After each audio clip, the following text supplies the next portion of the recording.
Ik zit hier in de fantastische bus van de band Jitteaser. En die zal dadelijk een enorme ragversie doen met Gurbe Douwstra. Nou, die is dit net echt bekend om de ragversies van noemers. Maar goed, dus hij zal het ook beziekje met Jitteaser. Riekes, daar bist de jongens van Jitteaser, hè? Nee. Oh ja, zeker. Ja, goeie. Femke weet nou. Ja, dat was helemaal goed. Dat bevalt me best. Nou, mooi. Dat Ja. bevalt me hier heel goed, moet ik Nou, zeggen. dank je. Was het een bierke? Maar dat, Burkje? Ja. Maar dat voor de omroep.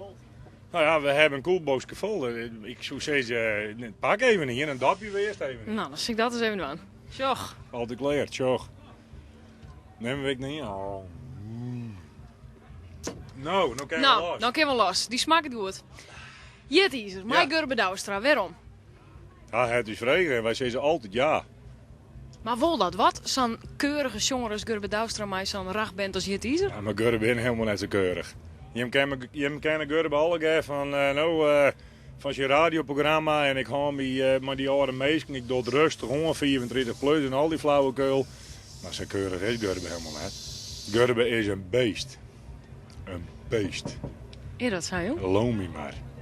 Ja, Gurbe direct, hij vliegt direct instreentje op het podium. Ik geloof er helemaal niet van. Het is echt weer, hij doet het direct voor saf, verschrikkelijk allemaal. Nou, dat haast er net voor mogelijk. Nou, dat liet ik dan nog even... dat wacht ik dan nog even af, als ik maar zeggen. Dat is beetje genoeg. Hey Wil, hoe is het? Dat is Wilson, dat is de gitarist. Nou, die deugt net. Nee, dat is ook wel. Nee. Maar hij wordt dus net mooi, maar hij vertrouwt mij net los. Dus hij komt alsnog achter me jongens jammer. Vliedenweken, wat is het ook Vliedenweken dingen? Van alles. Wij ben naar Frankfurt geweest, met het vliegtuig. Wat her? Oh, ja, een feestje. Muziekmessen.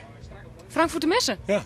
Oh, wat leuk. Ja, dat weet ik heel Dat heb leuk. ik me zwaar gedaan. Die zwager. Ja, dat knipt er al in mijn rutje. Ik heb hem steeds in. Hij sjouwde ik in de bleerderij door die hele messen heen. Ja, oh, vast. een koempel, hoe maak je ook een koempel? Ja, verschrikkelijk. Ja, maar ik win er in het buurtje dat we dus fieken blazen aanvassen 20 euro. Wie net Joerp zegt. Nee. Nee. Hebben net dingen, ja? Maar hoe is dat? Speel je op iPop? Dat is een mooi feestje. Was meer weten, denk ik. Ja, graag. Dat is een heel mooi feestje. Waarom? Dom volk, krijgershuis. Net nooit denk ik, gewoon biertje drinken, ouwe hoeren. En we hebben geen buitenskip en de hele meisje ik net. Die wil gewoon een jong vet te zoeken. Nou, dat slagen die er. En daarom komen we weer heel graag. Stel je hem los zitten, er komt er echt nog wel op aan. Want die had de jerenbol waar amper het verstaan. Broers en bronnen als een gekke stop in kruis, een grauwe sek. En echt psychisch worden we net de bal te doen. Hey, net te klaar. Zet er als voor. Gisteren met binnen is just de Rio en schoor. Nou denken wij, ligt breed die bal. 4-3 de plus. Oh, oh, oh, oh.